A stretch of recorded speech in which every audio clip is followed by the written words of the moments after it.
guys, I'm Jamie. I'm Jeremy. I'm Ethan. And we're the Bloody Essentials podcast. Nina couldn't make it here with us tonight, but as always, we're thinking of her, so she'll be back to join us soon for some more fun. Big thanks to all of you listeners for just being great horror fans. Thank you so much for your support. We love hearing from you, whether it's comments, whether you're recommending a show idea. It means the world to us. And every time you like, subscribe, follow, share with your neighbor, share with a friend, it helps us out a lot. So thank you very much. And special thanks to our Patreons, Rick Swift and David Green. You guys are awesome. We love having your support, and we love just talking to you guys as well. You're super, super cool. So thank you. Most definitely, guys. Ethan, why don't you tell us a little bit about our upcoming events? All right, guys. If you want to come out and see the whole Bloody Essentials podcast team, we are going to be in Chicago May 16th through the 18th at the Chicago Horror Film Festival. It's supposed to be a great time. All independent horror movies from all over are coming. They're going to come. They're going to have producers, writers. Come out, have a drink. It's 3 full days of horror, so you know we're geeked about that. And if you're listening to the show, you're probably too. So we want to see you there. It's going to be a great time. We're also going to be at Flashback Weekend, August 1st through the 3rd. We do this one every year. It's one of our favorites. Robert Englund's going to be there. But, I mean, I guess you could come out and meet him. But you could come out and meet us. Come hang with us. Have a drink. Meet Stitch. Listen, the con is great, but the after party, phenomenal. So that's where it's at. Come on out and see us. Tonight, what is our episode? First of all, it's Mother's Day. Yes, first of all, it's Mother's Day, so we want to say Happy Mother's Day to all of our mothers and grandmothers out there. We certainly appreciate and love all of you. You ladies are awesome. Absolutely. Now, we put a poll up, and we said, what is it that you guys want to hear? What show do you want us to do for Mother's Day? And the top pick was Serial Mom. So, if you have not seen this movie, do you live under a rock? That's the first thing I want to know. It's a John Waters movie. It's freaking phenomenal. So we're going to get right into it. Jeremy, you've got plot points, so why don't you go ahead and start us off? All right. So it starts off with like this. I think the house looks pretty fucking big. It's a big house on the outside, and it goes right on the inside of the house to they're having breakfast. The family sitting down having breakfast. The mom, which her name is Beverly, she's tending to them, getting them food and stuff for breakfast. And then they're all having, a casual like morning chat about serial killers, like every family does. As you should. Yeah. The dad, his name's Eugene, he's talking about the Hillside Strangler, talking about like how he should get the death penalty and all this stuff. And then the son, his name's Chip. He asked his dad, he's like, hey, have you ever seen Henry Portrait of a Serial Killer? And the dad's like, I definitely have not. First of all, I love that he's such a horror movie nerd. Like, what an awesome reference, like right off the bat. And also Matthew Lillard, like amazing. And his hair the cast in this movie is freaking phenomenal. I know. I mean, come on. And then next it shows his sister, who is Misty, and it's played by Ricky Lake. I know. And she's kind of like a, I guess, hopeless romantic, like searching for a boyfriend constantly.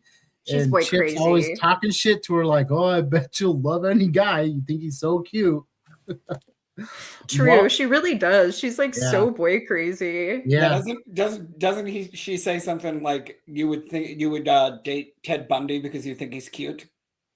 I think so. Something like that. Yeah. Which is awesome because that comes up later. Yeah. So during the whole time that they're having this like family chat in the morning, eating breakfast, mom is like she puts in her little comments like, "Don't say hate. It's a bad word." And all this, but during the whole morning she's hunting a fucking fly. Yep. She backs up nonchalant, grabs the fly swatter, and she's hunting the fly while they're all talking. And she puts in her little side notes. But the one part I really love is she yells at Ricky like she's like, don't chew gum. She's like, you know that's not allowed in that house. I hate the smacking. Which I totally understand, because when somebody is chewing gum and they're like, I want to punch them repeatedly in the face. I understand where the serial killer mom kicks in there, because I would want to kill somebody too. Oh my god. And she does such a good job of like portraying somebody who's got this like perfect kind of housewife, like perfect mom kind of image on the outside, but you can tell like pretty much right away that there is something inside. I really like too, there's some point where they're talking about like the killer, right? And she says something like, we all have our bad days. Bad days. Oh yeah. And then she actually does kill the fly, and then when she kills the fly, she was like, you guys want orange juice? Like nothing ever happened. Right? And then there's a knock at their door, and it's detectives. She opens the door, the detectives come in, and one of the detectives is chewing gum, and she goes and grabs a napkin and says, you need to spit out the gum. It's not allowed in the house. He's like, oh, sorry. Love her. And then rules are rules if you're a cop or not. Yeah.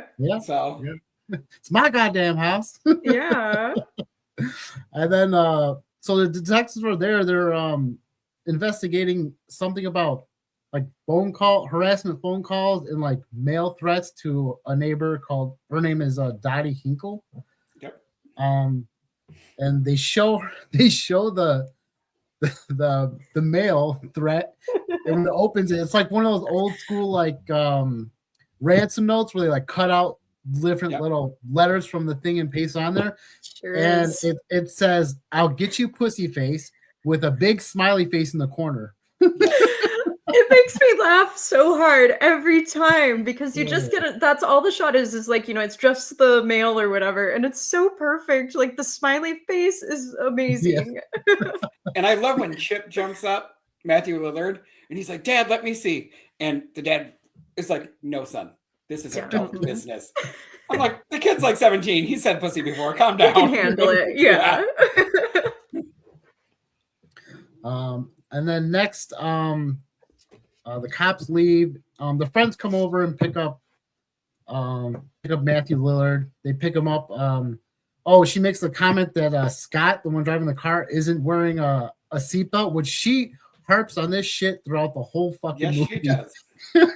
She is not okay. She is not okay with rule breaking. Okay. If there's a rule, you're supposed to follow it. Okay. I also have to go back and just say, I love the bird moment where she's like looking out at the birds when the cops are there, and she's like talking to them about the birds. And then she's like, ooh, ooh, wee. And the cops are like, Jesus, what is wrong with her?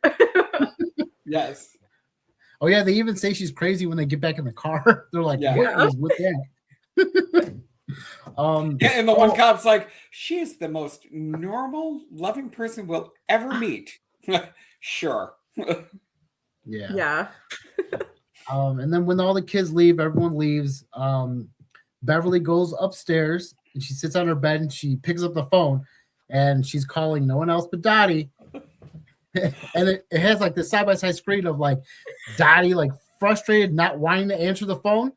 And Beverly's like laughing while she's fucking calling.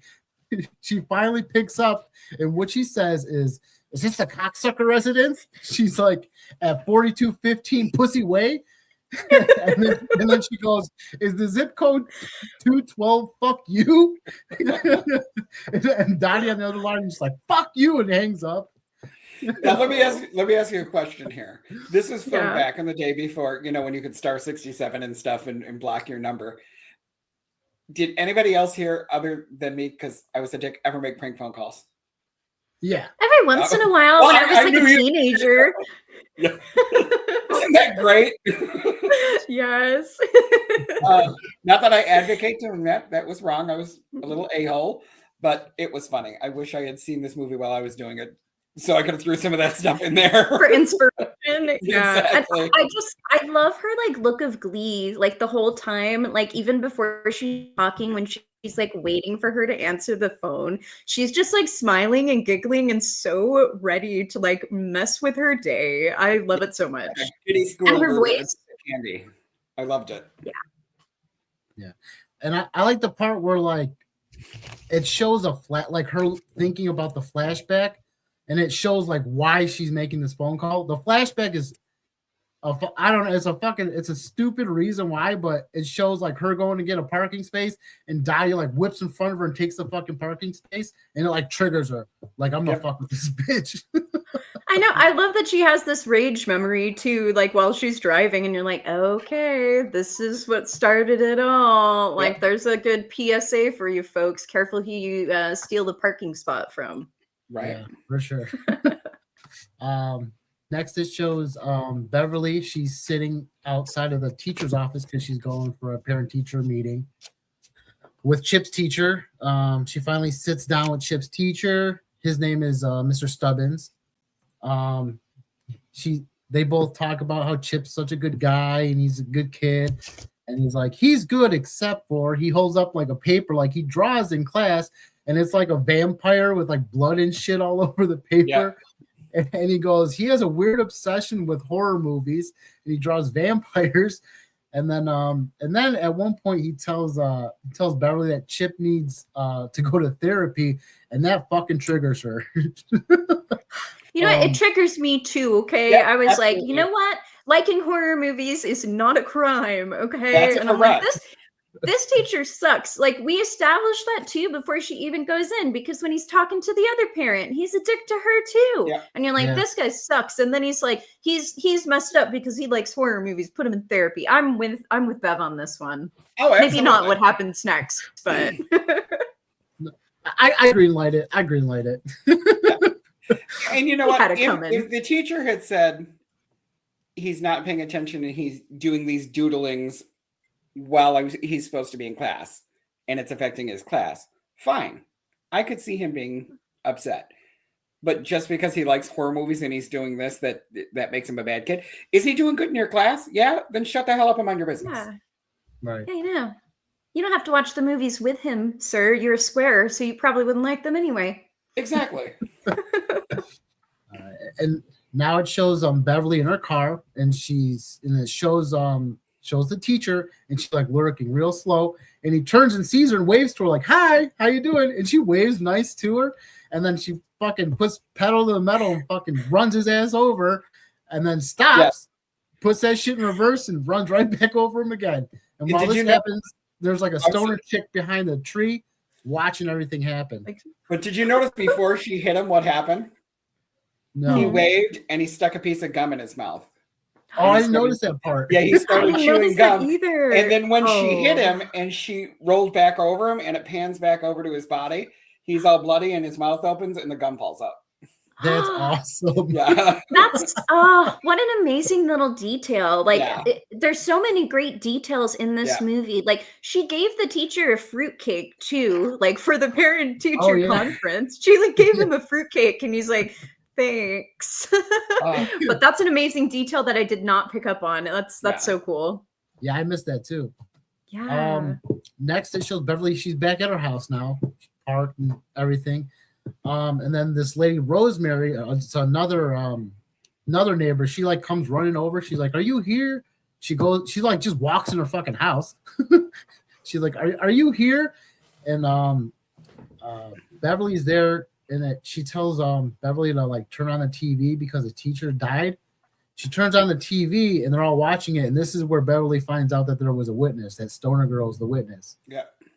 Which was weird because she didn't go after her at all. She was just like, she was hip to what was going on, you know?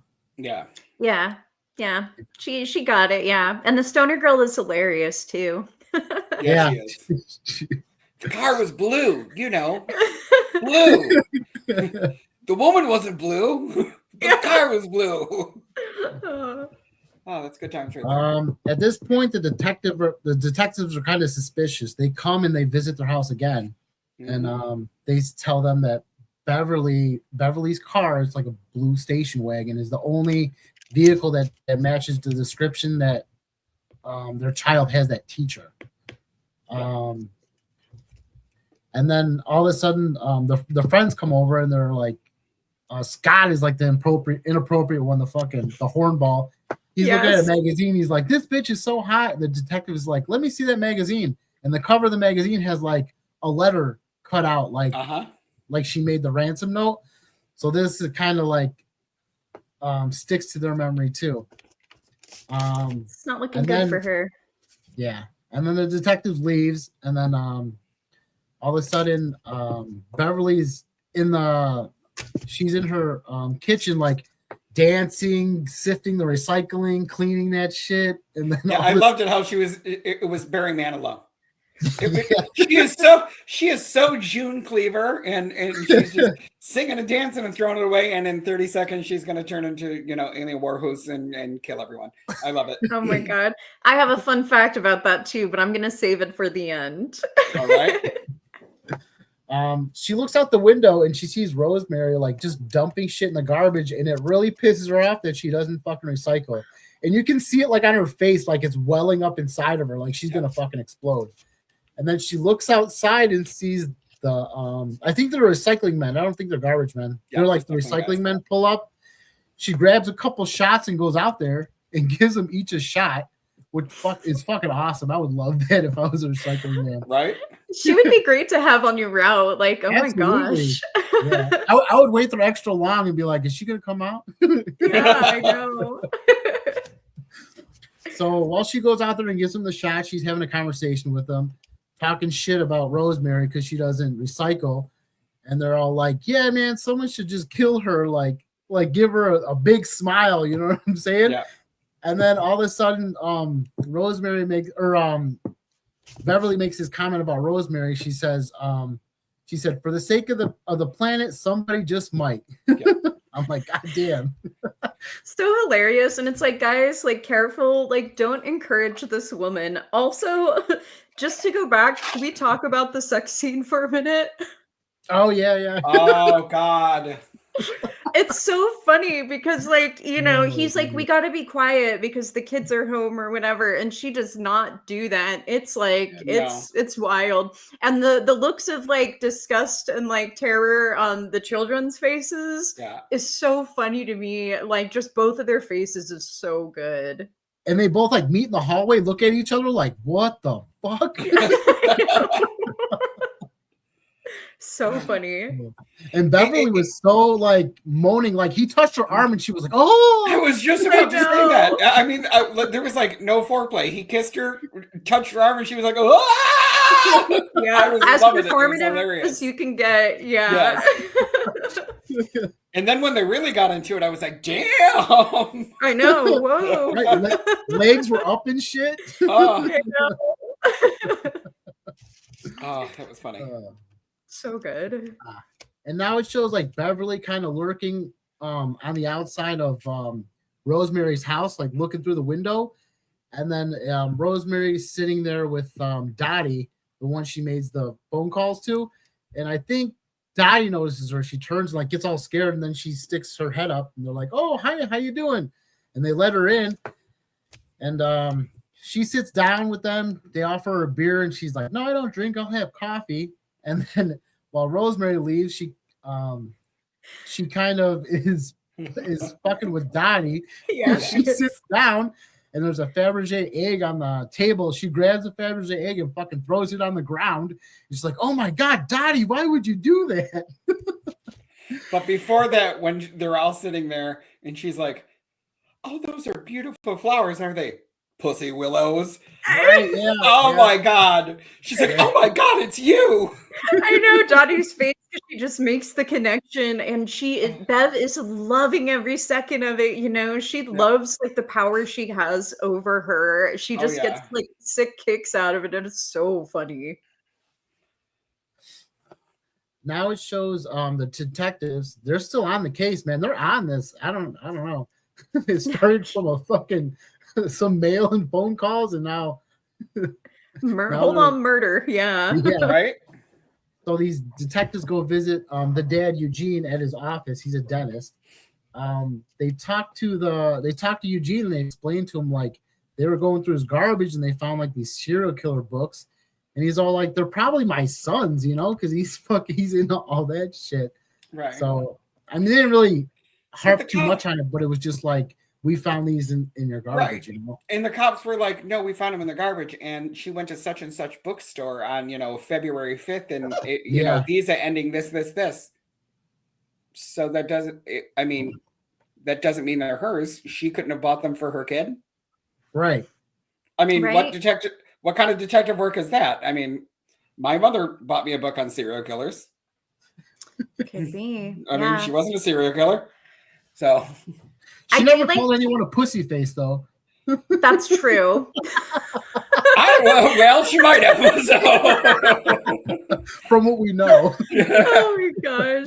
I will say too, earlier we got a glimpse of her looking at a bird book, and she had like serial killer stuff like inside of it. God, yes. Like she was like hiding the serial killer stuff inside her bird book, which is before There was hilarious. like a big picture of Manson in there. Yeah, before they got it down, she's reading the bird book, and he's like, says something, and she's like stroking the picture of Manson. Oh, that was good times right there.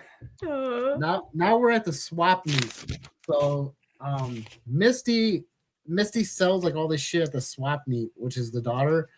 So they're at the swap meet. Beverly sees Carl, which Carl is this guy that Misty is like totally crushing on, but he's a douchebag.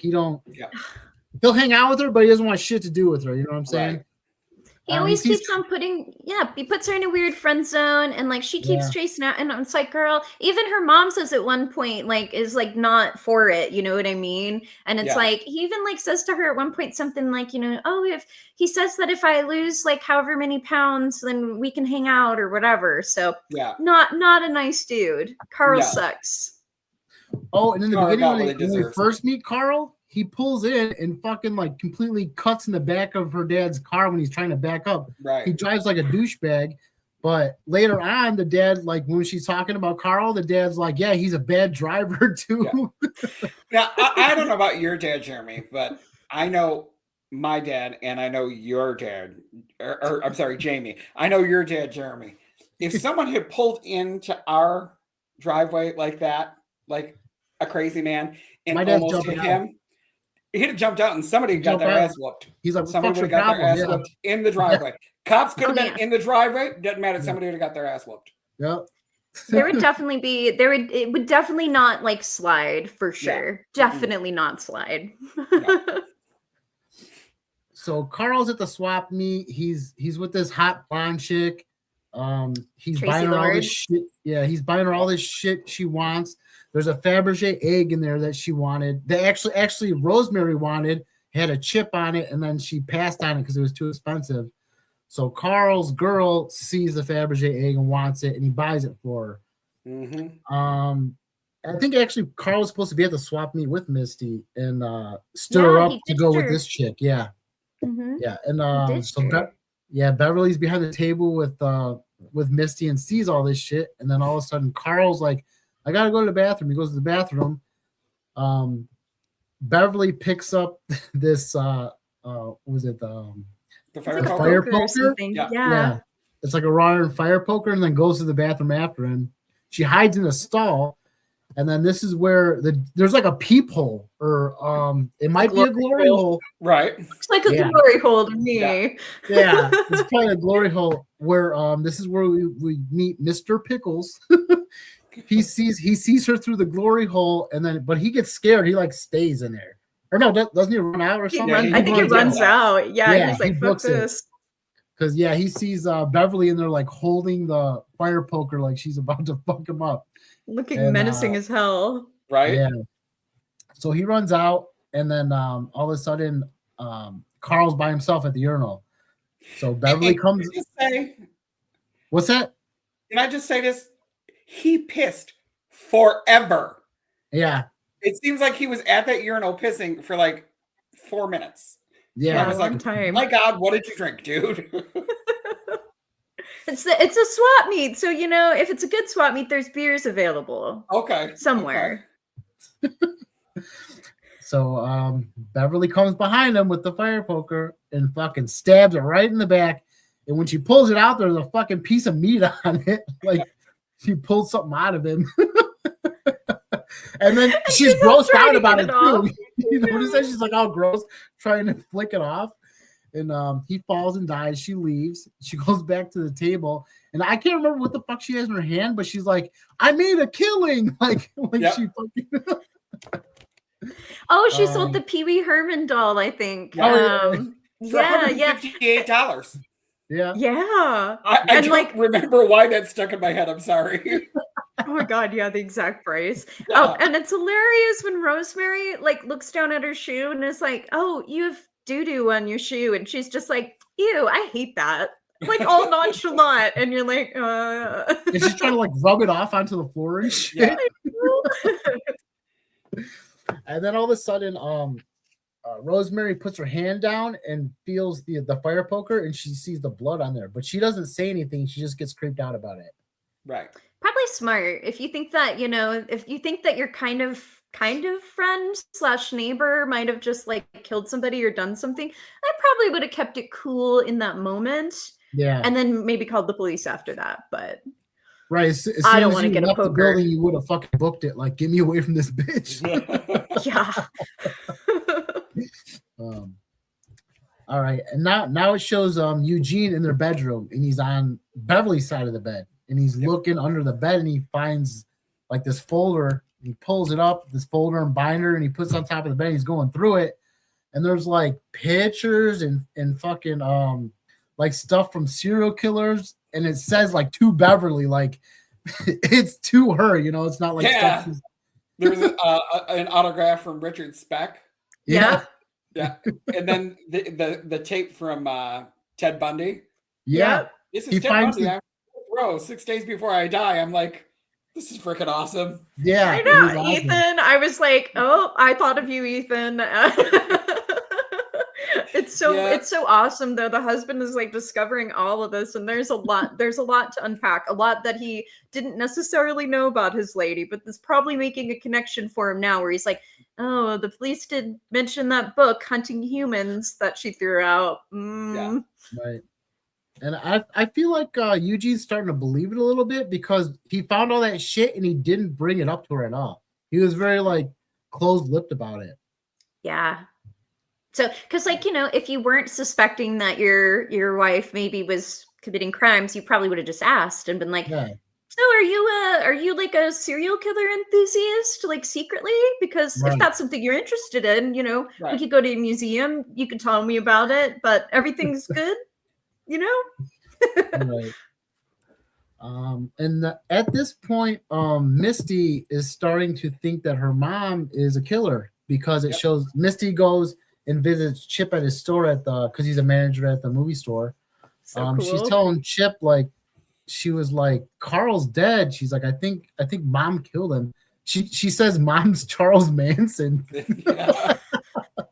That's so funny. And I like that they're watching the TV in the video store. They're watching Straight Jacket, which is like a great pick. Like considering, I think that's Joan Crawford. I'm pretty sure, right?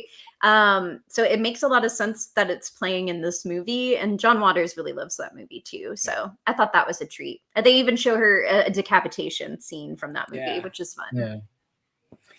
I like after she runs in and she's freaking out and saying mom's Charles Manson and stuff. They all just kind of start laughing at her, and they're like, man, my stepdad's an asshole. Maybe she can kill him. Yeah, they can kill this person. I got a list of people. I figured that would be us. If I know. somebody ran in there, I'd be like, I could give you a list of people if you want to kill them. I mean, so. All right, and now it shows Rosemary at her house, and the cops are sitting on her couch with her. And Rosemary's starting to tell the cops like what she found. Like she found the blood on the fire poker, and she's kind of telling them like Dottie was right. She's like, Beverly is a killer. She had blood on her shoes, and he was talking about like how she was so grossed out about the blood on her shoes. Yeah. And then it cuts to Dottie's house. The detectives are at Dottie's house, and Dottie tells the cops that she recognized Beverly's voice from her calling her. And she said because of when she said Pussy Willow, and she's so weird about saying it. She's like, I can't even say it. And they have like a female detective come in so she can say it to her. The female officer too. She just comes in and she's like, it's okay. You're safe. You can tell me. And she's like, pussy. She said Pussy Willows. Yeah. I'm like, why does nobody want to cuss in this town? Do you all live in like Pleasantville? I mean, what's going on here? Yeah. So funny. Now at this point, it's back at Beverly's house, and they're all sitting down having dinner. Mhm. And I think at this point, Chip's trying to like test the waters. He tells his mom that his friend Scott, the one that doesn't wear the fucking seatbelt, said that he thinks that Beverly's a killer. And Beverly's like, she actually says, how do you trust someone? She's like, he's so nosy. How do you trust someone that doesn't wear a fucking seatbelt? Yes. Oh, you knew he was a goner when it comes to Yeah. her, because she is not. She's like, he is a delinquent. You know, he Yeah. does not wear a seatbelt. He is not cool. Even the dad, I think, was kind of testing the waters, because I think that's when he's like, let's all say grace, you know, to Yeah. try to understand the crazy things that are happening around us right now. And then she just kind of like breezes past that, you know. So Yeah. they're all kind of like, think mom's maybe a murderer. Yeah. And then all of a sudden it's super weird. Like Beverly gets up and then just takes off. Like doesn't say shit. She writes a note on the fridge that says, like, I went to the store. Yeah. But she just gets up, doesn't say shit to anybody, and leaves. She gets in the car and takes off, and then they're like, oh, we think she left. Yeah, I know. They just hear the car and it's like, oh shit. Now all of them are thinking like, yeah, she might be going to kill Scott. So they all get in the car and they're gonna try and tail her. Yep. But the cops are onto it, so they're trying to follow Beverly too. So they're following Beverly, and then another cop car is following the family. So they're both being followed. Then the cop is actually chasing Beverly because Beverly sees the cops, and then she has this big ass smile on her face, and she's not slowing down.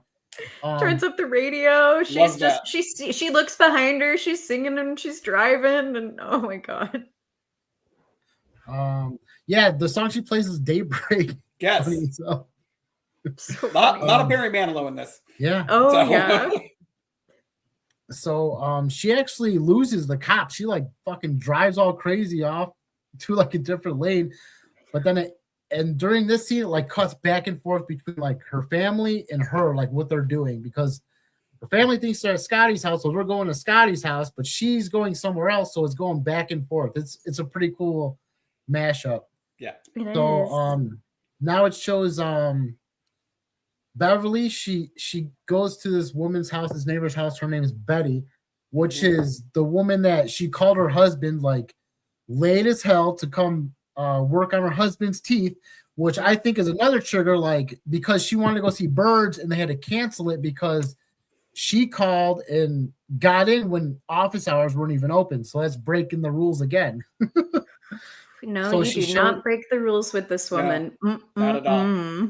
Yep. So she goes to Betty's house and she looks in the window and they're eating chicken. And it's like close up on like them eating chicken. And then she has like a flashback of like birds, how much she loves birds and shit. And it's like triggering her again. It's one of my favorite moments of her being triggered because she has her Sterling, that's her favorite. I think she names her like Dee Dee or something, and she imagines Dee Dee, and you're like, oh boy, this is not going to be good for them, but it's going to be great for us. So Beverly gets in the house and she hides in their fucking closet. They're done. Betty goes upstairs to like change, and she's like I think she wants to get it on with her husband because she's like, come up here before the kids come home, you know? So she opens the closet and a box moves, and she's like, I think the mouse are in here. He's like, no, we have exterminator. And then she like slides the clothes over, and there's Beverly, and she fucking stabs her in the stomach with the scissors. And then the funny part is, while she's dying, there is a mouse at her foot. The mouse is like the cherry on top. Yes. Like the reveal of, Bev in the closet is great. She's just like mindlessly like going through her clothes, and Bev is just there with scissors smiling, and then she gets stabbed and there's a mouse all over her feet. Now it cuts to Beverly's family. So they finally get to Scott's house. They climb it. Chip climbs his window and they break in. At this time, Scott's watching a porno and he's getting down on himself. You know what I'm saying? Yep. That's for sure. The cops are still tailing him, so the cops are gonna follow him into the house. So they get up to Scott's room and he's like, "What's going on?" He's like, pleasuring himself. They get That's in. a way to put it. Yeah. And then all of a Yeah. sudden the cops come in and fucking see him doing it too. And they're like, what the fuck is happening? He's like, oh my God. Yeah, he like hides under the bed sheets. Like he doesn't, like, I don't even want to be here right now. What else can you do in that moment? You know, Yeah, what do you right. even say? I wasn't you could do it. expecting all of you. Like, You could bust out with a doofy line. I told you don't disturb me while I'm cleaning my Yeah. room. there you go. Now it cuts back to what Beverly's doing. Beverly's she just kills Betty. Now her husband, what the hell is his name? I know I can't Ralph. remember his name. Yeah. His name was Ralph. Ralph comes upstairs because he hears her like moaning or in pain or whatever. Comes upstairs and sees Beverly. Beverly grabs the scissors and like fucking whips it at him, and it sticks in the wall, and he's taken off. And then she gets the scissors out of the wall, and she's still like trying to throw them at him to get him. And he finally gets outside, and he's asking for help, and she fucking shoves the TV out the window and hits him and fucking kills him. And then she's all good. Hi, everybody. Just wanted to thank all of you guys for listening and supporting the podcast. If you haven't already, please follow us, like us, leave us a review. Little things like this can really help the podcast out so much.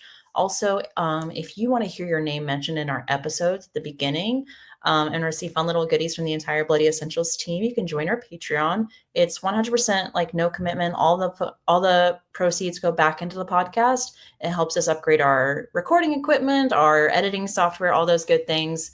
And it also helps pay for our travel expenses with our upcoming appearances. So that can add up really fast, but we're looking to hopefully expand to other conventions and, going to other states to see spooky attractions. So funds like that will help significantly.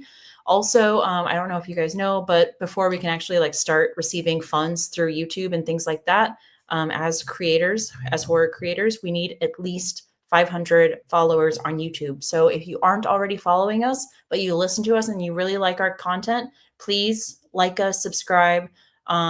It really helps out so much, and it allows us to keep doing what we're doing. So we love bringing horror to you each week, whether it's content creators, our thoughts on a film.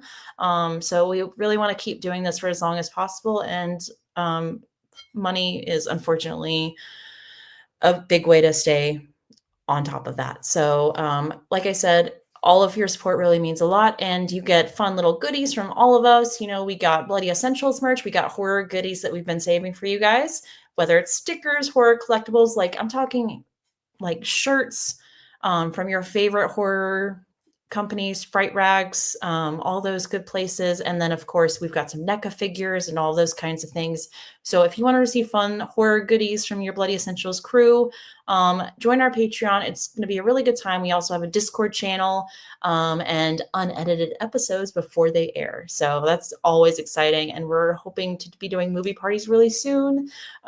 So stay tuned for that. And yeah, just thank you guys so much for listening, and we'll get back to the show now. Next, they're at the house, and then it's the next day. So they're all leaving to go to church. And when they go to their car, there's like fucking 9 squad cars on their block just sitting there.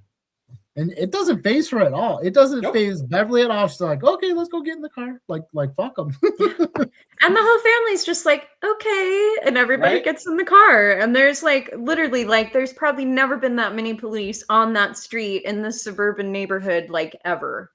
Yep. Right. And the reason all those cops are there is because they don't want, once they get like the okay that like fingerprints match and shit, they don't want to lose her.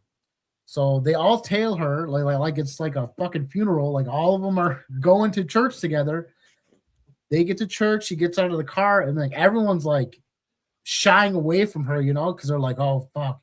Because on the way to the church, they're listening to the radio, and the radio says like Beverly's name, that she's a suspect for all these killers. So everyone knows that she's a suspect, and they don't want to fuck with her. Yeah. And even like in the car, I think like Chip is all like, are you a serial killer, mom? Like, all of this stuff. But yeah, the family hears it when they're driving up. So it's like, oh yeah, mom did it. So now they go inside and sit down, and church starts.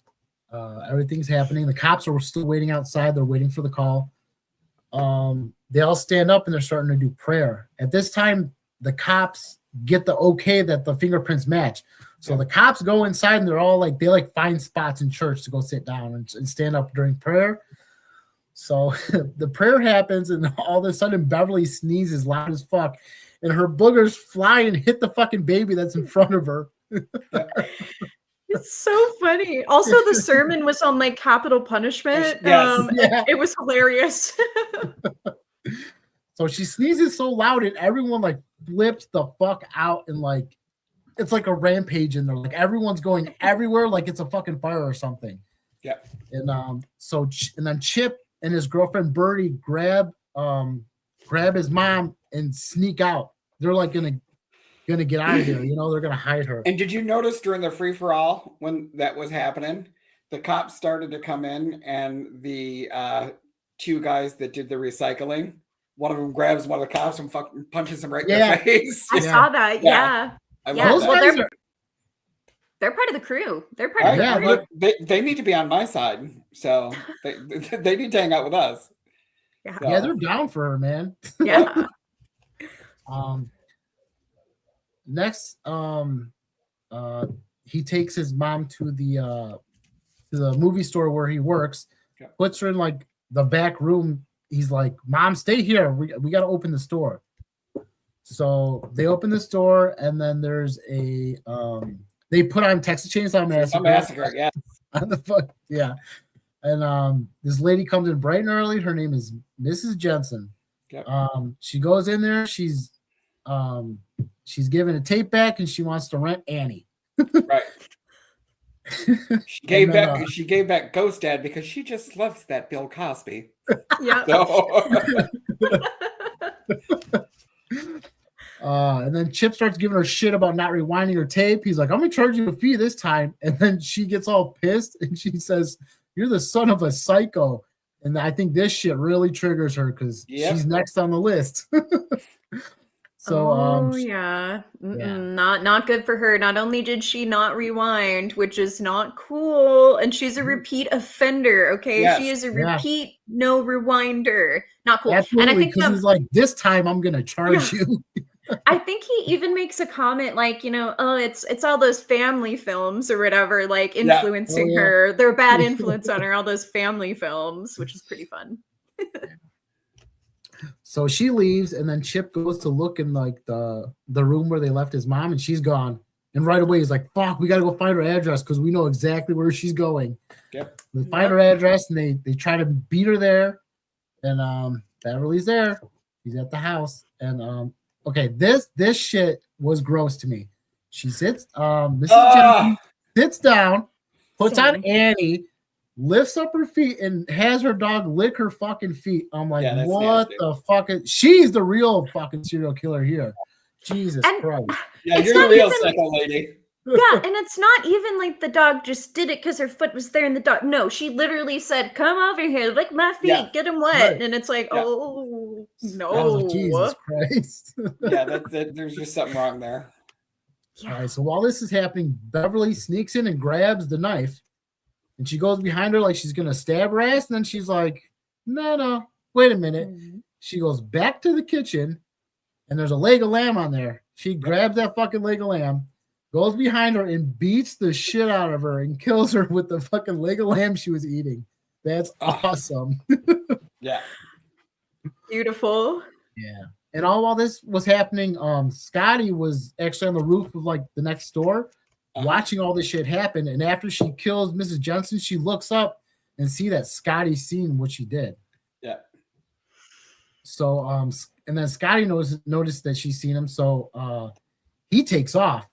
And then Beverly goes back to the kitchen and grabs the knife, and she's chasing him. She's chasing his ass down the fucking street in broad daylight with a fucking knife. I'm like, God damn.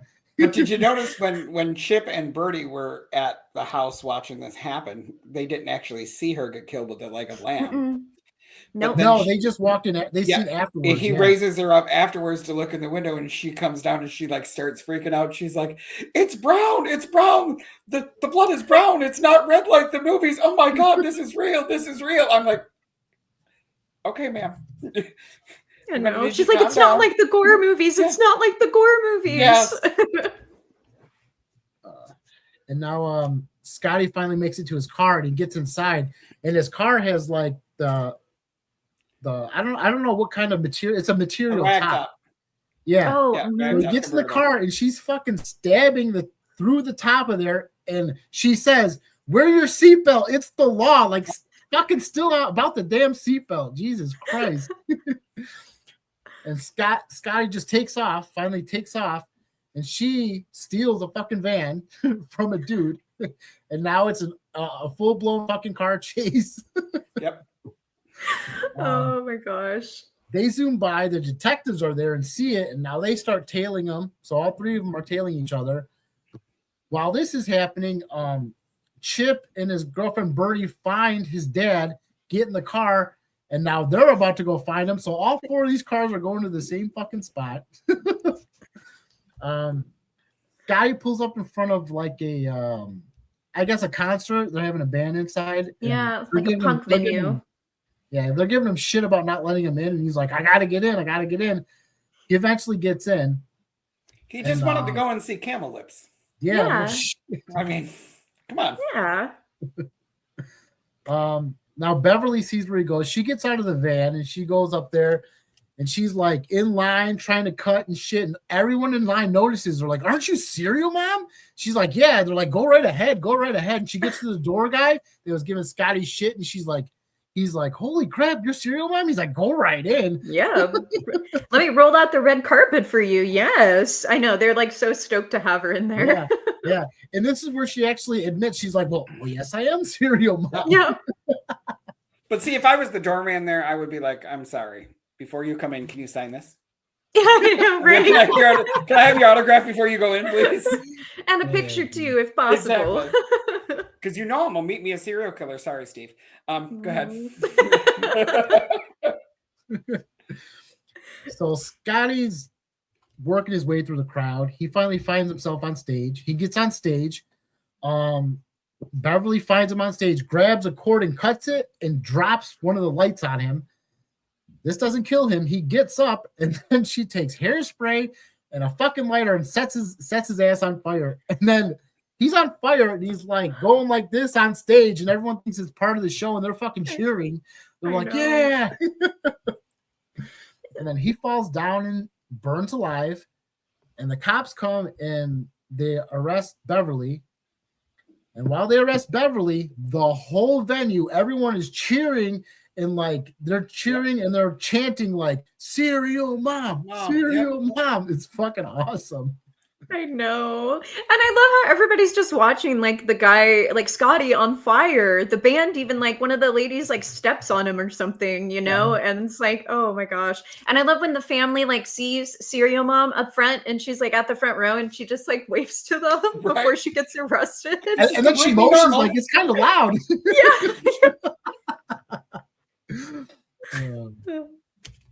Next, it shows that it's like 5 months later, and it's the court hearing, and they're all on a bus, and she's like, she's like chopping it up with all these girls on the bus getting transported.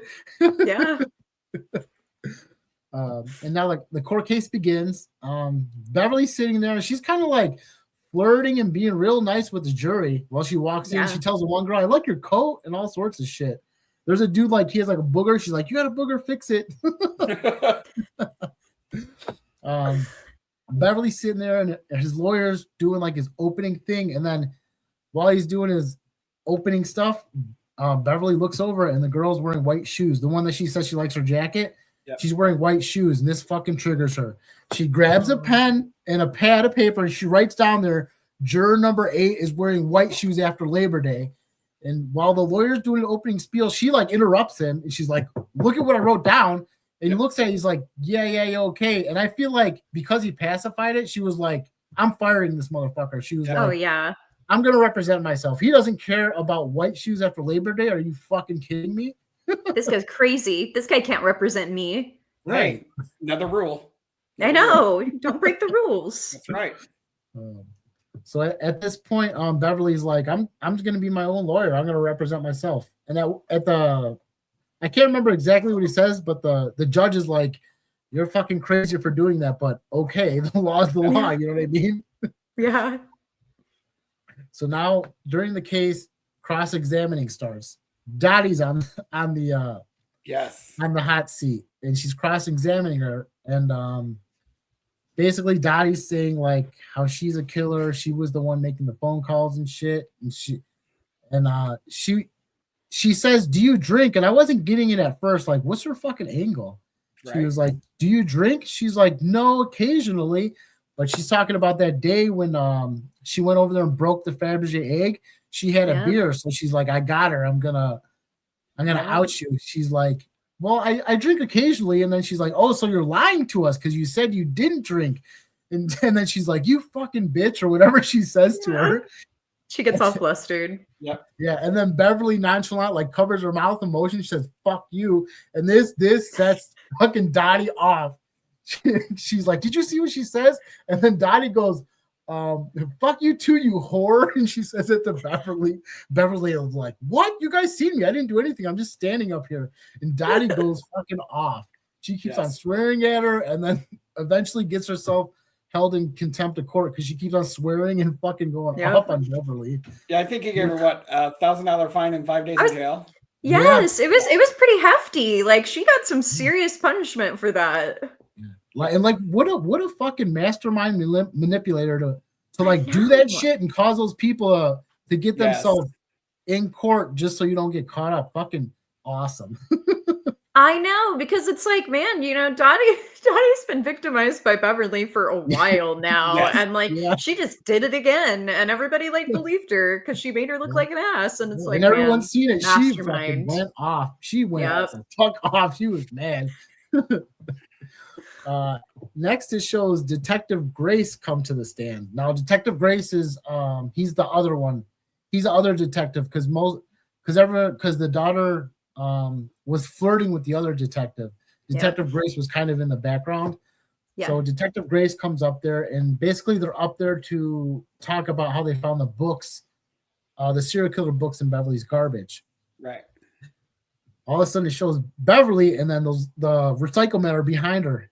Here we go again. They're on her fucking team. She looks at him and like shakes her head like, "Yeah, do it." Beverly goes, she's like, "You found that in my garbage?" "Well, we were in your garbage and we found this magazine." She holds it up and it's Chicks with Dicks. She's like, "We found this in your garbage." She's like, "So don't judge a person by what they read." And he didn't deny it. He didn't deny it at all. He was just like, that's going against my privacy and going through my You can't do that. That's an invasion of my privacy. Actually, no, it's not. You throw it out, and if it's on public right away, you can go through anything you want. Again, mastermind. Yeah. Now this part, it doesn't say it's set up, but I feel like it was kind of a setup. So like they call the next detective up and they're talking to him about like, this is Scotty's burning body, and they have pictures and shit, and they're trying to get it into evidence. While this is going on, fucking Suzanne Summers comes in because Suzanne Summers is gonna play Beverly's part in like the show they want to do about what's happening with her. Yeah. So she comes in, and the whole courtroom is like in awe because they're like, "Oh, it's really her." Even the fucking judge, he's like, "I love you in Three's Company." Yeah, he's beside himself. And they're all like, "You want to put this in evidence?" He's like, yeah, whatever. Like, he doesn't even give a shit. He just wants to see Suzanne Summers. So I don't know if it was Suzanne calls her like a feminist hero or something, which is funny. Yeah. So I'm not sure if that was if she got a dig in on having her come or not. I'm not really sure.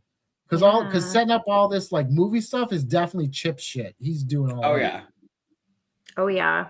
Oh, and I forgot to say, while they go out, they're fucking selling merch for her mom. Oh God, I love it. I'm like, Misty's doing her thing. Right? Yeah, you know, because she's got that experience from the swap meet. So she's got all this great merch there, and she's like, "Yeah, that's my mom." The new boyfriend she met, meet the taking author. Pictures of her and shit. Yep. All right. Next that comes to stand is Mr. Pickles, the guy that's looking through the fucking peephole.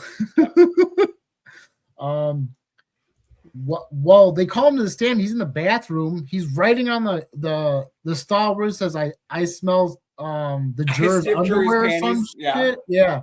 I'm like, what a fucking weirdo. This guy. But he comes to the witness stand, and then all of a sudden Beverly, she like crouches down a little bit, like slides down in her seat, and she starts opening and closing her legs because she knows this fucker's a pervert. Yep. She starts opening and closing his legs, and he can't even focus on what the fuck they're asking him. He's just like staring at her legs. He's getting all hot.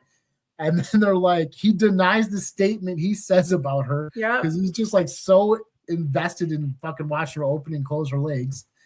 And then so they're like, we're gonna they say something about his statement. The cops are pissed off at him. Yeah. Because he's like, what I said is bullshit.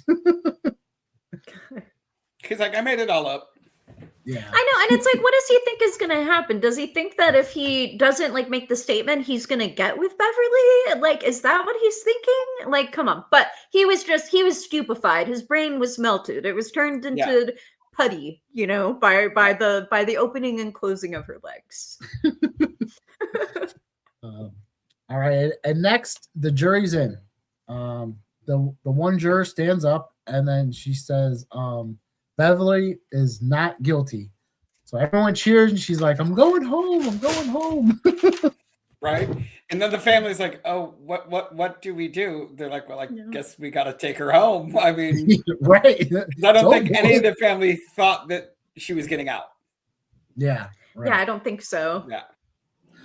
So now there's the huge entourage. They're walking down the hallway and shit. And then all of a sudden, Beverly catches the juror that wears white after Labor Day on the phone. She's like, hold on a second. She goes behind the wall where the payphone is.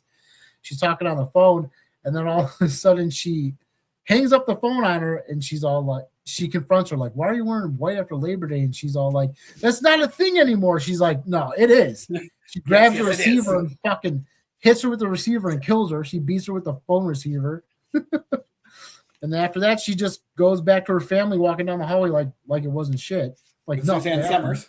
Yeah. And then all of a sudden, Suzanne Summers like says, let's take a picture together. And Suzanne Summers like moves her to the other side of herself. And this sets Beverly off. She's like, that's my bad side. She like flips the fuck out. Mm-hmm. Yeah. And Suzanne Summers looks at her like, oh shit. Like, Yeah. And then I don't know if you guys noticed it, but the juror that stood up and said that she was not guilty is the one that found juror number 8 dead. And she's the one that screams and she's like, oh my God. And then that's it. The movie ends. It zooms into Beverly's face, and then underneath it says like Beverly wasn't cooperating and making of this video. Yeah. Oh my gosh. Well, great movie. Do you guys want to hear some fun facts about it? Please. Yeah. Okay, there's some good ones. Okay, so Matthew Lillard, we all love him around here, right? Scream and many other awesome things. Apparently this, oh my God, he's lovable. He's so lovable. If he's in something, I'm like, okay, I'll check it out, But apparently this was either his first movie or like his second one, but it was only his first like more major role. And apparently one of the first things that happened when he got on the set is he was really amazed that Kathleen had memorized everybody's names. And she just said, oh, honey, that's the first thing that you do. So classy lady, she learned everybody's names, and it just sounds like she was a treat to work with. Okay. The video store in the movie is actually John Waters' local video store, which is really fun. Awesome. That's awesome. Yeah. Okay, so they were charged $60,000 for the rights to play Annie in that bit where the woman is singing Tomorrow. And that is just because the people who own the rights to that were familiar with John Waters' other movies that he had done by this point and said, because of the explicit content in that, if you want to use Annie in your movie, you're going to have to pay $60,000. But apparently they did. Okay. Okay, let's see. So at the beginning, we have that little, basically that this is a true story kind of thing. Mm-hmm. It's not actually based on a true story. That was just kind of them riffing off of this whole true crime thing because John Waters has said that every one of his movies is a satire of something like of a different genre. And this one was all about satiring true crime. So not based on a real person. John Waters has said that this was his favorite movie that he's ever made, which I think was pretty fun. I can see that. That's awesome. Me man. too. The band, what were they called? Camel Toe? What were they called? Camel Lips. Camel Lips. Yep. That's a really awesome band, L7. So they portrayed them and they wrote the song, and John Waters like contributed some of the lyrics and stuff for it. Oh, that's cool. Apparently Susan Sarandon was the OG choice for Beverly. But it wasn't enough money, so she said no. And she's thank great, God. but I don't think anybody else could play it as well as our girl. Thank God. No, she was amazing. Yeah. She was so Yeah. good. I have to say, the movie that Scotty is enjoying himself to, I actually knew that movie, and it's called Deadly Weapons, and it's this woman who's named Busty something, and I remember finding it at a store where I was like, ooh, it's like this exploitation film, and I'm like, she has giant breasts, and she murders people with them. That could be fun. It's not a great movie, guys. It is just softcore, but just put it out there. So that's Deadly Weapons that he was watching. But he wasn't watching it for the same reason you were watching it. Yeah. No, he wasn't. No, he wasn't. John Waters had a little cameo. He actually was the voice of Ted Bundy on the tape. That was John Waters. Oh, that's awesome. John Waters, apparently, when he told the actors like how to act this movie, he told them, don't ever wink to the audience, like believe everything that you say, no matter how absurd that it might be. So that was kind of his instruction to them with this movie. The studio hated it when it first came out, or when they first saw it. Absolutely hated it. They really didn't want her to be innocent at the end. They wanted her to be found guilty and kind of like pay for that, but Kathleen really fought for it, and ultimately, they went for it. But when they first saw it, they were like, I don't know about this. Let's see. So Kathleen Turner said that her biggest thing she remembers about this movie was that they howled every day, that it was super fun. They just had a blast and laughed like nonstop. She hated the hairspray kill, the fire kill with Scotty. She said all the other kills, she said when she first read the script, she was a little like mortified, like, I don't know if I can do this. It might be a gore fest. But with Scotty's kill in particular, she said she never felt good about it. It felt like too real, I guess she said. She said the other kills are a little outrageous, but she's like, that one just got to me. That one just really, really got to me. Okay. When John Waters was kind of talking to her about the movie, she was like, I don't know if I can do it. It might be a gore fest. That might be too much for me. He literally hopped on a train for 4 hours, like right then and there, and went to her house and convinced her to do it. Love that. Me too. And she did as well. It really won her over. She really liked him after that. Lots of people were telling her not to do it, They're like, he's a B movie director, it'll mess up your career. You can't do this. But she said she really liked John Waters and kind of believed in his vision, and she was ultimately really glad she did it. John Waters picked Barry Manilow, picked the songs because he literally asked her, what drives you crazy? Like what would really drive you crazy? And she said, well, I can't stand Barry Manilow, so that's why he chose to do it. So nice. And then she sang the songs too. So imagine how much she hated doing that shit. Yes. So apparently that was something that he wrote in, after talking to her to see what would really, really get to her. And that's what it was. So I think that's great. Okay, and then the sex scene, that awesome sex scene, there was a trampoline in the bed, and that is how they got the bouncy action with that. Makes sense. And then we looked this up earlier, but the white after Labor Day thing, like, what is that? Where did it even come from? Apparently that was like a thing about like separating like people who were wealthy and people who were not wealthy. So it's like, if you could afford to wear white clothes for the summer because they'd get dirty on the dirt roads, that meant you were rich. And if one were to wear white after Labor Day, it was considered like showing off your wealth. So that's kind of where the don't wear white after Labor Day thing came from. And yes, it is an outdated fashion like rule, but not for Beverly, no. Yeah. Lots of fun facts. All right. that has been Serial Killer, y'all. Let's get into rating this. Jer, what do you think? I'm the one that said we should do this movie. I'm happy we did, and everyone wanted to do it. This is a solid 8 for me. I love this movie. This movie makes me laugh out loud every single time, especially the courtroom scene with Dottie where she fucking goes off. I laugh every single fucking time. It's funny every time. Like, horror comedy is not really my thing. I have a certain type of niche, but this is the type of horror comedy I like. I go for. I love it. Solid 8. Awesome. Yeah. Jamie? Okay, so I'm right there with you, Jeremy. I'm gonna give it like an 8.5. I am a horror comedy girl. It's one of my favorite things, and I really love John Waters movies too. And every single person in this movie is so fun. In the beginning, when you start to see the credits and you see John Waters' name and you see her name and Matthew Lillard, I get excited every time. It has really fun little details. I like that there's a horror fan in it in the son. That's great. So yeah, 8.5. Very funny and very fun. Yes. And what I have to say with the characters, even the shitty characters, I didn't really hate them. Like, I liked all the characters. Yeah. Even the shitty characters weren't that bad. Yeah, I agree.